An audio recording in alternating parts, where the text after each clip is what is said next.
So hello everyone, welcome to all. हम लोग जो चैप्टर शुरू किए हैं बहुत इंपॉर्टेंट चैप्टर है रेशियो एनालिसिस, चाहे इसको अकाउंटिंग रेशियो कह लो। उसमें हम लोग पहला पार्ट कर चुके हैं ऑलरेडी, लिक्विडिटी रेशियो। अब हम लोग दूसरे पार्ट की तरफ मूव कर रहे हैं। ठीक है, तो चलिए जल्दी से शुरू करते हैं। सारा रेशियो हो जाने के बाद हम लोग इसके ऊपर बेस्ड कुछ आपका प्रीवियस ईयर क्वेश्चन जो एग्जाम में आया हुआ है 10-15 क्वेश्चन वो भी देखेंगे, ताकि आपको थोड़ा कॉन्सेप्ट का ओवरव्यू मिले और पता चले कि एग्जाम में क्वेश्चन कैसा आता है। पर पहले उससे पहले सारा रेशियो खत्म करना होगा। तो 4 पार्ट में था। पहला था लिक्विडिटी जो हो चुका, दूसरा है सॉल्वेंसी। चलिए इसको स्टार्ट करते हैं। पहले ये समझ लो सॉल्वेंसी का मतलब क्या है। इनसॉल्वेंट का मतलब तो समझते होगे आप लोग, सुने होंगे कहीं ना कहीं। इनसॉल्वेंट मतलब दिवालिया होना, बैंकरप्ट होना। ठीक उसका उल्टा होता है सॉल्वेंसी, मतलब कि आपका जो नेट एसेट्स है वो पॉजिटिव होना। इन सिंपल वर्ड्स में बोल दूँ मतलब एसेट ज़्यादा है लाइबिलिटी के मुकाबले, तो वो कहलाता है सॉल्वेंसी रेशियो। बट कितना ज़्यादा है, एक तरह से ये समझो सॉल्वेंसी रेशियो बताता है उस कंपनी का फाइनेंशियल साउंडनेस। तो जितना ज़्यादा सॉल्वेंसी रेशियो होगा उतना अच्छा होगा। ठीक है, तो चलिए वही बात यहाँ पे बोलेगा आपको। सॉल्वेंसी रेशियो या लॉन्ग टर्म सॉल्वेंसी रेशियो का मतलब, पिछले वाले में हम लोग शॉर्ट टर्म सॉल्वेंसी रेशियो देखते थे, लिक्विडिटी रेशियो को शॉर्ट टर्म सॉल्वेंसी रेशियो भी कहते हैं। इस वाले में लॉन्ग टर्म सॉल्वेंसी रेशियो देखेंगे। इसका मतलब पिछले वाले में करंट एसेट्स था, इस वाले में फिक्स एसेट्स आएगा। चलिए देखते हैं। तो सॉल्वेंसी रेशियो जज the long term financial position of an enterprise whether business is able to pay its long term liabilities or not. 2 line में बोले तो इतना ही है, ये सब पूछता नहीं है, इसलिए मैंने 2 लाइन में करके इसको निपटा दिया। चलिए जो मेन पूछता है वो फॉर्मूला पे देखते हैं। तो इसमें टोटल आपको कितना मिलेगा, तो इसमें पांच फॉर्मूला आपको याद रखना है। सबसे पहला डेब्ट टू इक्विटी रेशियो, ध्यान से देखिएगा। डेब्ट टू इक्विटी रेशियो, पहले इसका मतलब पढ़ लेते हैं, उसके बाद फॉर्मूला को भी समझाएंगे, आपको याद करने का तरीका ही बताएंगे। तो देखो डेब्ट टू इक्विटी रेशियो क्या करता है, it establishes the relationship between long term डेब्ट, मतलब एक्सटर्नल एक्सटर्नल इक्विटी को भी कहते हैं, लॉन्ग टर्म डेब्ट को एक्सटर्नल इक्विटी का नाम से भी जाना जाता है, एंड द इक्विटी मतलब इंटरनल इक्विटी ओनर्स फंड जिसको शेयर होल्डर्स फंड भी आप कहते हो, उसके बीच का रिलेशनशिप बताता है। It is computed to ascertain the soundness of the long term financial position of the firm. अब देखो इस नाम में ही आप देखो डेब्ट टू इक्विटी रेशियो, डेब्ट टू इक्विटी, तो जो पहला वाला एलिमेंट है ना वो ऊपर रहेगा, वो न्यूमरेटर में रहेगा, और बाद वाला डिनोमिनेटर में रहेगा। मतलब डेब्ट को कंपेयर कर रहा है इक्विटी के मुकाबले। तो उसका फॉर्मूला क्या बनता है डेब्ट टू इक्विटी रेशियो का, डेब्ट डिवाइडेड बाय इक्विटी। ठीक है, ऐसे आपको याद रहेगा। जो नाम पहले आएगा डेब्ट तो वो ऊपर रखना, जो बाद में आएगा वो नीचे रखना। अच्छा एक बात और, इसका जो आइडियल रेशियो है वो 2:1 ही है, जैसा करंट रेशियो में था। अब ये हम लोग निकालते क्यों ये समझ लेते हैं। तो देखिए, आप जो बाहरी लोगों से जो लोन लेते हो, ठीक है, उसको हम लोग कंपेयर करते हैं ओनर्स फंड के साथ। अगर ओनर फंड ज़्यादा रहेगा, मान लो आपने बाहर के लोगों से 40% लोन ले रखा है टोटल कैपिटल का और 60% ओनर्स फंड है, तो ये अच्छी कंपनी है, क्योंकि प्रोपोर्शनली बाहर वाले का लोन कम है और ओनर का लोन ज़्यादा है। तो कल को कंपनी दिवालिया भी होती है, लिक्विडेट भी होती है, तो बाहर वाले रिस्क फ्री रहते हैं, उनको लगता है कि मेरा पैसा तो मिल ही जाएगा, क्योंकि पहले प्रायोरिटी उन्हीं को मिलता है। तो जो शेयर होल्डर्स होते हैं ऐसे कंपनी में समझ लो आप रिस्क फ्री है काफ़ी हद तक। ये कंपनी ऐसी कंपनी में इन्वेस्ट करना ज़्यादा पसंद करते हैं जिनको रिस्क नहीं लेना है। ठीक है, अगर मान लो डेट ज़्यादा हो जाता, मान लो 60% डेट है और 40% इक्विटी है, तो ये थोड़ा रिस्क कंपनी है। ऐसी जो कंपनी होती है ना यहाँ रिस्क ज़्यादा होता है। ठीक है, अब यहीं पे मैं आपको समझा दूँ, एक टर्म आपने पढ़ा होगा, बीएसटी में मिला होगा आपको पढ़ने को, वो टर्म है ट्रेडिंग ऑन इक्विटी। शायद आपको याद आ रहा होगा, ट्रेडिंग ऑन इक्विटी, प्लस एक टर्म मिला होगा आपको लीवरेज करके। इन शॉर्ट में बोलूँ, अगर थोड़ा और स्पेसिफिक कर दूँ तो फाइनेंशियल लीवरेज समझ लो, फाइनेंशियल लीवरेज। ये दोनों टर्म क्या होता है, तो देखिए, ट्रेडिंग ऑन इक्विटी का मतलब दूसरों के पैसे पे मुनाफा कमाना, क्योंकि डिबेंचर या जो लॉन्ग टर्म लोन है उसका इंटरेस्ट फिक्स होता है, ठीक है, और जनरली वो इंटरेस्ट मार्केट का जो रिटर्न है उससे कम ही होता है। जितना कंपनी प्रॉफिट कमाती है उससे कम होता है जनरली। अगर कंपनी प्रॉफिटेबल कंपनी है और उसका रिटर्न मान लो सपोज दैट कंपनी का जो नॉर्मल रिटर्न है वो 20% कमा रही है और इंटरेस्ट आपने प्रॉमिस कर रखा है 15% पे, तो यहाँ पे ट्रेडिंग ऑन इक्विटी कितना हो जाएगा 5%, मतलब 5% आप एक्स्ट्रा बेनिफिट कमा रहे हैं। ये किसको मिलेगा? इक्विटी शेयर होल्डर को मिलेगा। तो ऐसे कंपनी में रिटर्न के चांसेस ज़्यादा होते हैं, नो डाउट, बट रिस्क भी ज़्यादा होता है। रिस्क ज़्यादा कैसे होगा? अगर मान लो ये जो इसको कहते हैं ROI, आगे पढ़ेंगे हम लोग, अगर ये ROI गिर के 15% से अगर कम हो जाता है, मान लो 12% हो जाता है, तो ये जो आदमी है जो लॉन्ग टर्म लोन का जो ओनर है वो 15% से कम लेगा नहीं, वो 15% लेगा ही। तो ऐसे केस में क्योंकि आपका रिटर्न ROI तो सिर्फ 12% है, तो जो 3% का जो डिफिशियंसी आएगा ना, वो 3% इक्विटी शेयर होल्डर के फंड से जाएगा। तो यहाँ पे दोनों तरफ से काम होता है, प्रॉफिट होगा तो बहुत ज़्यादा मुनाफा होगा और लॉस होगा तो बहुत ज़्यादा लॉस हो जाता है।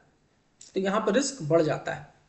तो इसी चीज़ को कहते हैं ट्रेडिंग ऑन इक्विटी, या फिर इस चीज़ को फाइनेंशियल लीवरेज का नाम दिया जाता है, ठीक है। तो चलिए, समझ में आ गया तो अच्छी बात है, नहीं आया तो और अच्छी बात है, क्योंकि लास्ट मोमेंट पे इस पे दिमाग लगाना मतलब कंफ्यूज होना है। चलिए देखते हैं यहाँ पे इसका पहला फॉर्मूला आपको याद हो जाएगा, सिंपल है। डेट टू इक्विटी का मतलब डेट ऊपर रहेगा और इक्विटी नीचे रहेगा। चलो आगे देखते हैं। अब यहाँ पे याद क्या रखना, डेप्ट में कौन कौन सा एलिमेंट ऐड होगा, यहीं पे आपको कंफ्यूज करेगा। तो याद रखना बहुत सिंपल है, long term borrowing and long term provisions, बस दो ही आइटम होता है, long term borrowing and long term provisions. Equity में, इक्विटी को मैं यहाँ पे अच्छे से एक्सप्लेन करता हूँ, हर जगह इस्तेमाल होगा, बार बार नहीं करूंगा, यहीं पे करता हूँ। इक्विटी का मतलब होता है, आप सिंपली समझते हो, equity share capital plus preference share capital and reserve surplus. तो याद रखना है यहाँ पे शेयरहोल्डर्स फंड या इक्विटी फंड का मतलब सिर्फ इक्विटी कैपिटल मत लेना, उसमें प्रेफरेंस भी लेना होगा। तो इक्विटी एंड प्रेफरेंस दोनों को ऐड करके बनता है equity shareholders fund. End of course दोनों का रिजर्व एंड सरप्लस तो रहेगा ही रहेगा। चलिए, ये तो हो गया आपका एक मोटा मोटी डिफिनीशन। और एक तरीका है इसको निकालने का, ठीक है, इसको आप कह सकते हो लाइबिलिटी अप्रोच है। ये लाइबिलिटी अप्रोच हो गया, लाइबिलिटी साइड वाले से ऐसे निकालते हैं। एक एसेट अप्रोच भी होता है, ठीक है, उसका वहां पे इक्विटी का फंड कैसे निकालते हैं, क्वेश्चन में जैसा इन्फॉर्मेशन रहेगा वैसे आपको निकालना पड़ेगा। अगर लाइबिलिटी का इन्फॉर्मेशन दे रखा है तो सिंपली ऐसे निकाल, जल्दी निकल जाएगा। बट अगर ये नहीं दे रखा है, एसेट का इन्फॉर्मेशन दे रखा है, तो ऐसे निकालना होगा। नॉन करेंट एसेट्स, अब नॉन करेंट में टैंजिबल इंटैंजिबल दोनों लोगे, नॉन करेंट ट्रेड इन्वेस्टमेंट भी लोगे, ठीक है, प्लस लॉन्ग टर्म लोन लोगे, एडवांसेस लोगे, और वर्किंग कैपिटल को भी ऐड करोगे। वर्किंग कैपिटल का मतलब आपको पता है ना, current asset minus current liability, वही वर्किंग कैपिटल। और माइनस करोगे सिर्फ एक चीज, लॉन्ग टर्म लाइबिलिटीज, मतलब कि नॉन करेंट लाइबिलिटीज। और लॉन्ग टर्म लाइबिलिटीज ऊपर पढ़े थे हम लोग, long term borrowing plus long term provisions होता है, ठीक है। तो भी आपका निकल जाएगा इक्विटी या शेयर होल्डर्स फंड। ओके, चलिए, अब एक सीबीएसई सर्कुलर है जो कहता है accounting treatment of non current assets and other long term liabilities is not to be evaluated. तो आप चिंता मत करिए, ऐसा क्वेश्चन में आपको ये इन्फॉर्मेशन रहेगा भी नहीं, चांसेस तो यही है ज़्यादा। आगे देखें, नेक्स्ट है हमारा debt to capital employed ratio. अब ये debt to capital employed ratio क्या कहता है, चलिए वहां पे था डेट टू इक्विटी, कंफ्यूज नहीं होना है, डेट टू इक्विटी, यहाँ पे डेट टू कैपिटल एम्प्लॉयड। अब कैपिटल एम्प्लॉयड और इक्विटी में क्या डिफरेंस है? इक्विटी का मतलब सिर्फ ओनर्स फंड, कैपिटल एम्प्लॉयड का मतलब owners fund as well as outsiders fund, but long term nature का, वो सब मिलकर बनता है कैपिटल एम्प्लॉयड, ठीक है। तो चलिए देखें, ये समझो कि पिछले वाले रेशियो का थोड़ा ब्रॉडर रूप है ये। This ratio expresses the relation between long term डेप्ट and capital employed by net assets, capital employed कह लो या उसको नेट एसेट्स का नाम भी दिया जाता है। अगर ये रेशियो कम रहेगा तो लेंडर्स को ज़्यादा मतलब रिस्क कम रहेगा, और रेशियो हाई रहेगा तो मैनेजमेंट को ट्रेडिंग ऑन इक्विटी का बेनिफिट मिलेगा। वही वाली बात है, अगर ये रेशियो लो रहता है तो रिस्क कम है, हाई रहता है तो रिस्क ज़्यादा है, मतलब ट्रेडिंग ऑन इक्विटी का बेनिफिट भी यहाँ पे मिलता है। देखिए debt to capital employed, again same formula है, डेट पहले है तो ऊपर लॉन्ग टर्म डेप्ट रहेगा आपका। यहाँ पे वही है, लॉन्ग टर्म डेप्ट का मतलब long term borrowing and long term provision, पर नीचे में यहाँ पे कैपिटल एम्प्लॉयड रहेगा। वहाँ पे इक्विटी था, यहाँ पे कैपिटल एम्प्लॉयड रहेगा। अब कैपिटल एम्प्लॉयड का मतलब होता है long term debt plus share holder fund, ठीक है।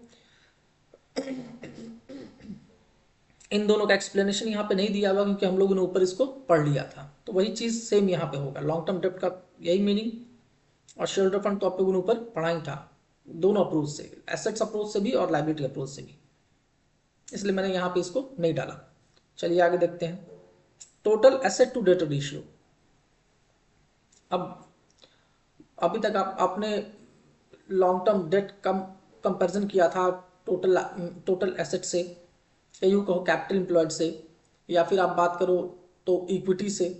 अब की बार आपका टोटल एसेट का कंपैरिजन है डेट के मुकाबले, ठीक है। तो it establishes the relationship between total assets and total long term debt, ठीक है।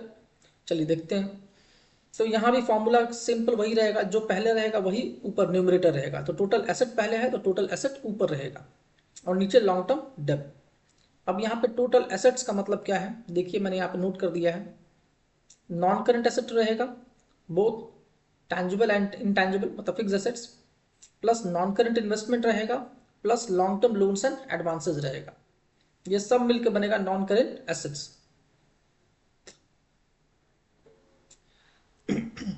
अब नॉन करेंट रहेगा, साथ में करेंट एसेट्स भी रहेगा। करेंट एसेट्स में क्या रहेगा, तो करेंट इन्वेस्टमेंट, इन्वेंट्री, यहाँ पे spare parts and loose tools रहेगा। पिछले वाले में नहीं था, इससे पहले हम लोगों ने किया था लिक्विडिटी रेशियो, वहाँ पे नहीं था, यहाँ पे रहेगा। ट्रेड रिसीवेबल रहेगा, कैश एंड कैश इक्विवेलेंट रहेगा, short term loans and advances and other current assets रहेगा, मतलब ऑलमोस्ट सब कुछ रहता है इसमें। तो non current assets plus current assets. Long term debt वो प्रीवियस वाला ही है जो पहले हम लोग पढ़े थे, वही long term borrowings and long term provisions. अब यहाँ पे एक सीबीएसई सर्कुलर है, वो क्या कहता है ये देखिए, accounting treatment of non current assets and other long term liabilities and deferred tax not to be valued. ये हम लोग शुरू में ही पढ़ चुके, वही चीज़ कंटिन्यू हो रहा है। अब ये रेशियो का काम क्या है, तो ये रेशियो का मेन पर्पस है ये पता करना कि जो टोटल एसेट्स है उसमें लॉन्ग टर्म डेट के मुकाबले कितना फंडिंग है, ठीक है। अब जितना ज़्यादा पैसा टोटल एसेट्स में लगा होगा उतना कंपनी अच्छा माना जाता है, कंपनी के लिए उतना बेहतर ही माना जाता है। नेक्स्ट है प्रोप्राइटरी रेशियो। अब देखो प्रोप्राइटरी टर्म कहाँ से निकला है, तो प्रोप्राइटरशिप कंसर्न से निकला है। तो आपको ये समझ में आना चाहिए, प्रोप्राइटरी रेशियो का मतलब होता है ओनर्स, ओनर से रिलेटेड है ये। तो ओनर का मतलब ओनर्स फंड से रिलेटेड है ये रेशियो। अब देखो ये कहता है क्या है, it establishes the relationship between proprietors fund and total assets. अभी हम लोगों ने टोटल लॉन्ग टर्म फंड लिया था, अब यहाँ पे टोटल लॉन्ग टर्म फंड नहीं लेंगे, सिर्फ ओनर्स फंड लेंगे और टोटल एसेट्स को कंपेयर करेंगे। देखिए this ratio shows portion of share holder fund in total asset of the business. अब जितना ज्यादा ओनर्स का फंड लगा रहेगा टोटल एसेट्स ऑफ बिजनेस में, वो कंपनी उतना ज्यादा रिस्क फ्री मानी जाती है। क्योंकि लॉन्ग टर्म लोन का क्या भरोसा, कोई पैसा निकाल लिया तो कल को कंपनी का कुछ परेशानी आया, बोलेगा नहीं मेरा पेमेंट करो। बट ओनर्स फंड के साथ क्या है, वो तो जब तक कंपनी लिक्विडेट ना हो जाए तब तक वो रहते हैं। तो अगर प्रोप्राइटरी रेशियो हाई है तो कंपनी रिस्क उसका कम है। इसका फॉर्मूला देखिए क्या था प्रोप्राइटरी रेशियो का। अब यहां पे आपको याद रखना है, प्रोप्राइटरी रेशियो या शेयर होल्डर फंड ऊपर रहेगा न्यूमरेटर में और नीचे रहेगा टोटल एसेट्स, ठीक है। प्रोप्राइटर्स फंड या शेयर होल्डर फंड का मतलब, अगर लायबिलिटी अप्रोच से आओगे तो share capital plus reserve surplus. अब यहाँ पे शेयर कैपिटल का मतलब बोथ इक्विटी एंड प्रेफरेंस दोनों होता है। अगर एसेट अप्रोच से आओगे तो देखो क्या आता है, वही नॉन करेंट एसेट्स जैसा पिछले में पढ़ा था हम लोगों ने, प्लस वर्किंग कैपिटल और माइनस करेंगे नॉन करेंट लाइबिलिटीज मतलब long term liabilities and long term provisions. ठीक है, टोटल एसेट्स क्या क्या इंक्लूड करता है, तो non current assets plus non current investment plus long term loans and advances. Current assets में क्या क्या आएगा, तो करंट इन्वेस्टमेंट, इन्वेंट्री, सारा स्पेयर जो पिछले बार हम लोगों ने पढ़ा सेम वही आपको यहाँ भी देखने को मिल जाएगा। ठीक है, जहाँ अलग होगा वहाँ मैं आपको बता दूंगा। अब सीबीएसई सर्कुलर वो क्या कहता है, money received against share warrant, ये हम लोग पहले ही पढ़ चुके हैं, या share application money, pending allotment, deferred tax assets, deferred tax liability, non current assets, ये सब आपका इवेल्युएट नहीं होगा। जो आप शुरू में पढ़े वही चीज़ रिपीट कर रहा है, तो इन सबको अभी आप इग्नोर भी कर सकते हो। नेक्स्ट हमारा जो रेशियो है, बहुत इंपॉर्टेंट रेशियो है, इंटरेस्ट कवरेज रेशियो और डेट सर्विस रेशियो। ये रेशियो निकालने के पीछे पर्पस क्या है, इसको पहले समझ लेते हैं। तो जब आप कभी कहीं लोन के लिए अप्लाई करते हो ना, तो बैंकिंग कंपनी आपसे ये मांगती है उस कंपनी से कि आप अपना इंटरेस्ट कवरेज रेशियो बताओ। ये ना टाइम्स में निकल के आता है। कहने का मतलब ये है कि आप लोन जो लोगे तो लोन का ऊपर जो ब्याज बनेगा, जो इंटरेस्ट बनेगा, उसका कितना गुना मुनाफा आप कमाते हैं, ये वो जानना चाहता है। ठीक, क्योंकि बिजनेस का प्रॉफिट फ्लक्चुएट करता है। तो बैंक अगर मान लो आपको लोन दे रहा है और उसका इंटरेस्ट मान लेते हैं 10 लाख आ रहा है, 10 लाख इंटरेस्ट ही बन रहा है एनुअल, तो वो चाहेगा कि कम से कम आप 60 या 70 लाख मुनाफा कमाओ, क्योंकि कल को बिजनेस डाउन भी होता है तो कम से कम उसका पैसा डूबने का चांस नहीं रहता, क्योंकि यहाँ कोई फिक्स इनकम होता नहीं है। तो यहाँ देखिए, this ratio expresses the relationship between net profit before interest and tax and interest payable on long term डेब्ट। अब ऑब्वियस सी बात है, ये रेशियो जितना ज़्यादा होगा उतना बेहतर है। आइडियली कहें तो 6 to 7 टाइम्स आइडियल माना जाता है। जितना आपका इंटरेस्ट कॉस्ट है उसका कम से कम 6 to 7 टाइम्स प्रॉफिट होना चाहिए, तो आइडियल माना जाता है।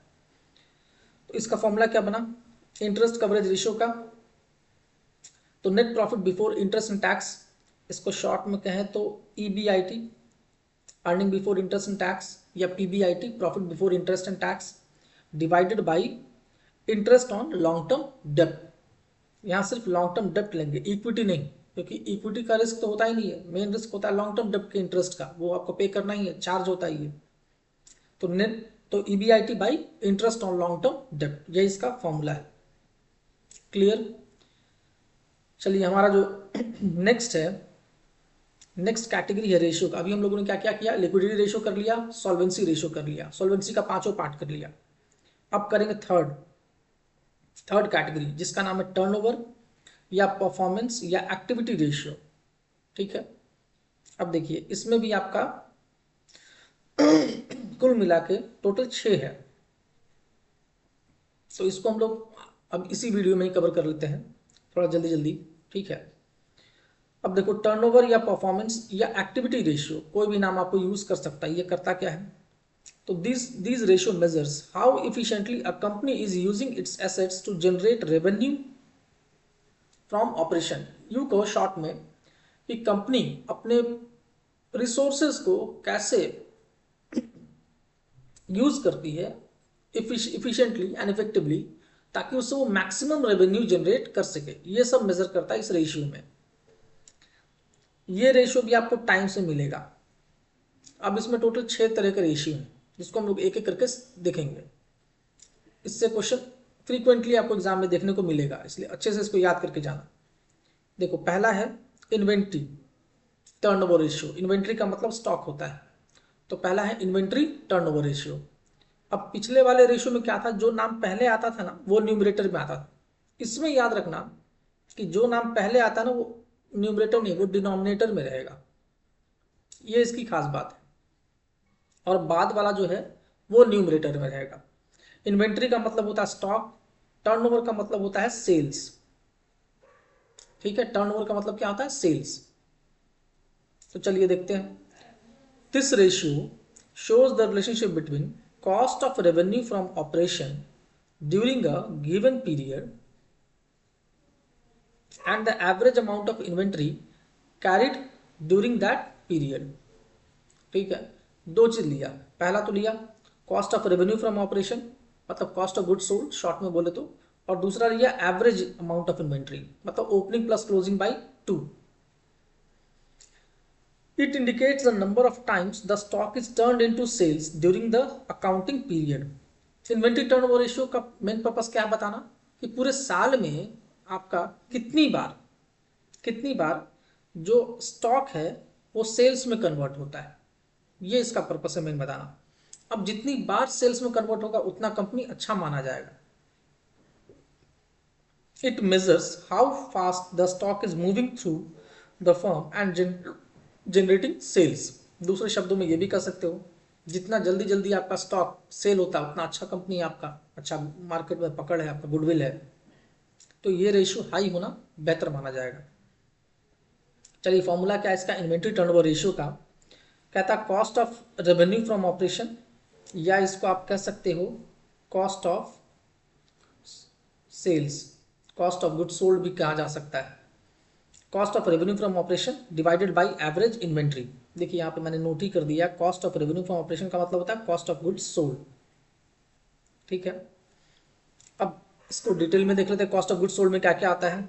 तो cost of material consumed, cost of material consumed का मतलब आपको मालूम होगा opening plus purchase minus closing, उसी को कहते हैं cost of material consumed, plus purchase of stock in trade, plus changes in inventories of finished goods, work in progress and stock in trade, तीनों मतलब रॉ मटेरियल का, plus direct expenses. एक तरह से पूरा का पूरा ट्रेडिंग अकाउंट ही ले लो आप, वो सब आ जाएगा इसमें।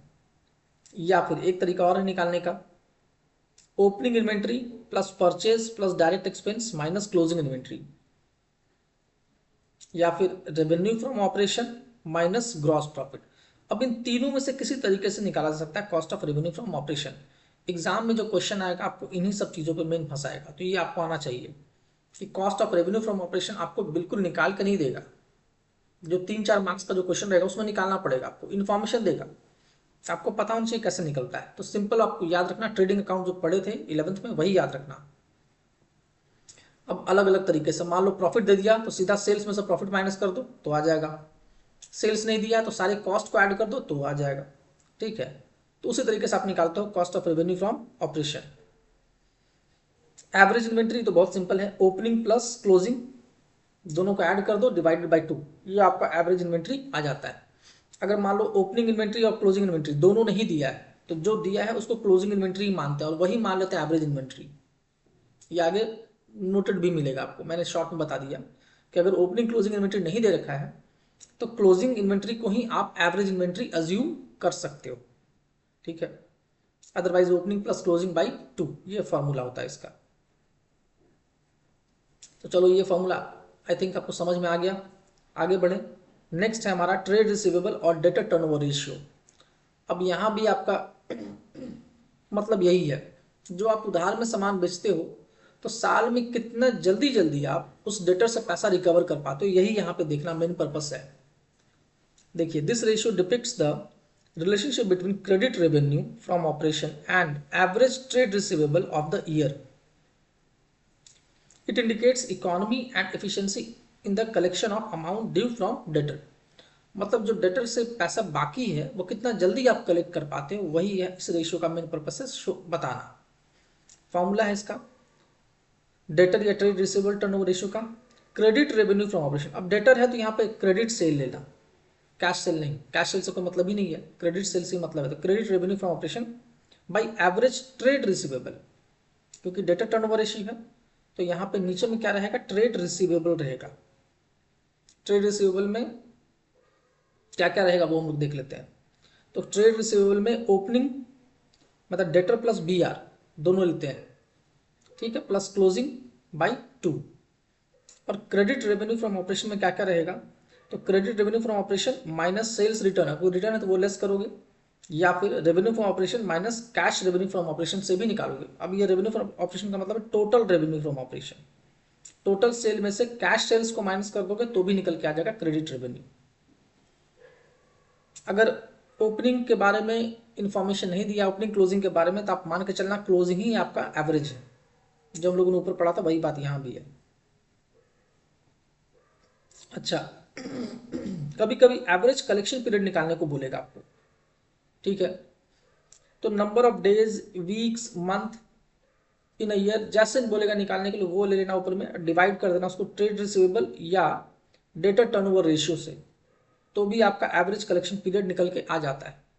तो कभी कभी ये भी पूछता है, तो ये भी आप ध्यान रखना। एवरेज कलेक्शन पीरियड निकालने के लिए फॉर्मूला क्या है, नंबर ऑफ डेज या वीक या month divided by trade receivable या डेटर टर्नओवर रेशियो, आपका आंसर निकल के आ जाएगा।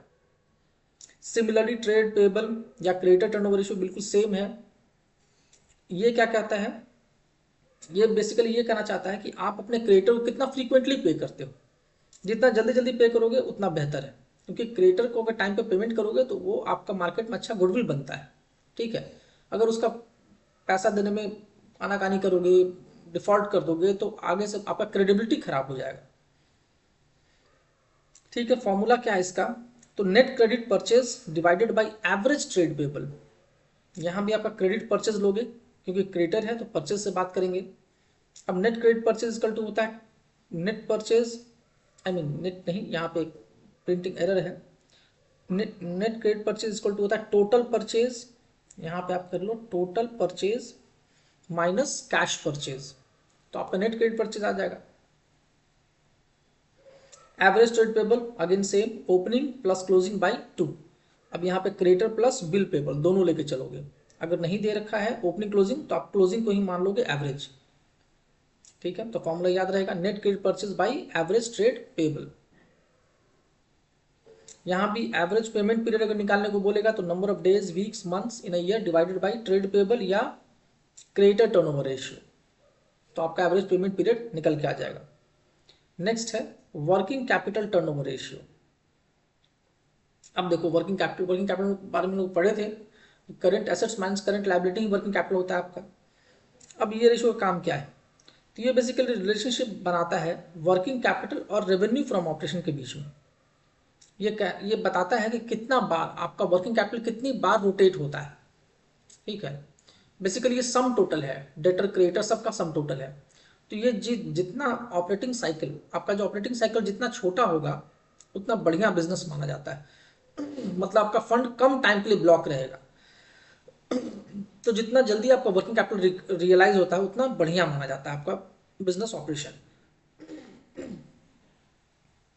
फॉर्मूला क्या है देख लो, तो working capital turnover ratio equal to cost of revenue from operation या रेवेन्यू फ्रॉम ऑपरेशन, दोनों सेंस में हो सकता है, कॉस्ट में भी या सिर्फ रेवेन्यू में भी, या नेट सेल्स भी कह लो वो भी चलेगा, डिवाइडेड बाय वर्किंग कैपिटल, ठीक है। तो मैंने आपको कहा था इस वाले केस में जो पहले लिखा जाता है ना वो नीचे रहता है, ठीक है। बस ये फॉर्मूला आपको याद रखना है। नेक्स्ट है आपका नेट एसेट या कैपिटल एम्प्लॉयड टर्नओवर रेशियो। अब ये रेशियो क्या बताता है, तो ये रिलेशनशिप क्रिएट करता है between revenue from operation and net assets in the business, ठीक है। फॉर्मूला इसका नेट एसेट्स या capital employed turnover ratio is equal to revenue from operation by capital employed. आपका कितना कमाई हो रहा है और कितना पूंजी आपने इन्वेस्ट कर रखा है, वही निकालना इसका मेन पर्पस है। अब ये जितना ज़्यादा होगा उतना अच्छा है, जितना पैसा में लगा उसके मुकाबले कितना ज़्यादा हम कमाते हैं, जितना ज़्यादा कमाते हैं, जितना टाइम ज़्यादा कमाते हैं, उतना मेरा बिजनेस बेहतर माना जाएगा। कैपिटल एम्प्लॉयड यहाँ पे long term debt plus share holder fund दोनों है, ठीक है। सिर्फ इक्विटी नहीं, equity plus long term debt वो भी आ जाता है इसमें। और रेवेन्यू फ्रॉम ऑपरेशन तो हम लोगों ने ऊपर पढ़ा ही था, वही चीज़ यहाँ पे सेम रिपीट होगा। एक लास्ट रेशियो इसमें फिक्स एसेट्स टर्नओवर रेशियो। अब इस रेशियो में आपको रिलेशनशिप क्रिएट करेगा कैसा, क्या बोलेगा कि नेट रेवेन्यू आपको ऑपरेशन से कितना आ रहा है किसके मुकाबले, तो नेट फिक्स एसेट्स के मुकाबले। जितना हाई रहेगा उतना आपका बढ़िया माना जाएगा कंपनी, मतलब कि कंपनी अपने फिक्स एसेट्स को ज़्यादा इफिशिएंटली यूज़ कर पा रही है, पूरे कैपेसिटी को यूज़ कर पा रही है, इसमें तो ज़्यादा रेवेन्यू आ पा रहा है। फॉर्मूला इसका बनता है फिक्स एसेट टर्नओवर रेशियो का net revenue from operations divided by net fix assets, ठीक है। चलिए यहाँ पे आके हम लोग हमारा ये रेशियो भी कंप्लीट हो गया, और नेक्स्ट पार्ट में हम लोग ये लास्ट वाला रेशियो कंप्लीट करेंगे और कुछ एग्जांपल इसका देख लेते हैं। ठीक है, तो इसको मैं यहीं पे स्टॉप करता हूँ। Okay, thank you. अगर आपको पसंद आ रहा है तो प्लीज़ कमेंट ज़रूर कीजिएगा ताकि मुझे पता चले कि कैसा लग रहा है आपको। ठीक है, और अपने दोस्तों के साथ शेयर भी कीजिएगा। Thank you.